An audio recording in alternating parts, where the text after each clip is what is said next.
વડનગર સાહિત્ય સંસ્થાન દ્વારા આયોજિત સ્પર્ધામાં હું ગાયત્રી કૃષ્ણકાંત જાની મારી લઘુવાર્તા અહીંયા રજૂ કરું છું. આ લઘુવાર્તા મારી સ્વરચિત અને અપ્રકાશિત છે. જો આપને મારી વાર્તા પસંદ આવે તો લાઈક, શેર કરી મને વિજેતા બનાવવામાં મદદ કરશો. લઘુવાર્તાનું શીર્ષક છે પિતા અને પુત્રી. એક નાનકડો પરિવાર હતો. પિતા, પુત્રી અને એની માતા. પિતા મહિનામાં એકાદ બે વખત એવું બનતું કે એમને બહાર જવાનું થતું હતું.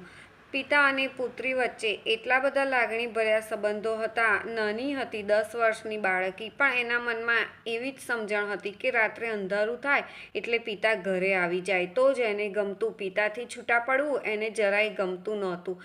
મહિનામાં 2-3 દિવસ તો એવા બનતા કે એને એકલા રહેવું પડતું હતું. આથી એ વારંવાર એના મમ્મીને ફરિયાદ કરતી હતી કે પિતા કેમ હજી આવ્યા નથી. ત્યારે એની મમ્મીને સમજાઈ ગયું કે હવે આ પિતા વગર રહી શકતી નથી, મારે એને સમજણ આપવી પડશે.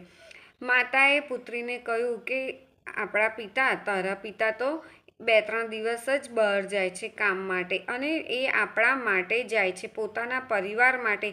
તો એ દેશના રક્ષકો છે, જે સરહદ પર સૈનિકો છે, એમનો વિચાર કર. એ પોતાના બાળકો મૂકીને આપણા માટે ત્યાં રક્ષા કરે છે, અને એ તો ઘણા દિવસો સુધી ત્યાં રહે છે. ક્યારેક 6 મહિના કે 12 મહિના પણ પસાર થઈ જાય છે.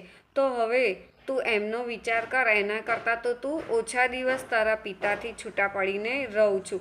ત્યારથી એ બાળકીને સમજાઈ ગયું અને એ ક્યારેય ફરિયાદ કરતી નહીં. મિત્રો, આપને મારી લઘુવાર્તા પસંદ આવી હોય તો લાઈક અને શેર કરી વિજેતા બનાવવામાં મદદ કરશો.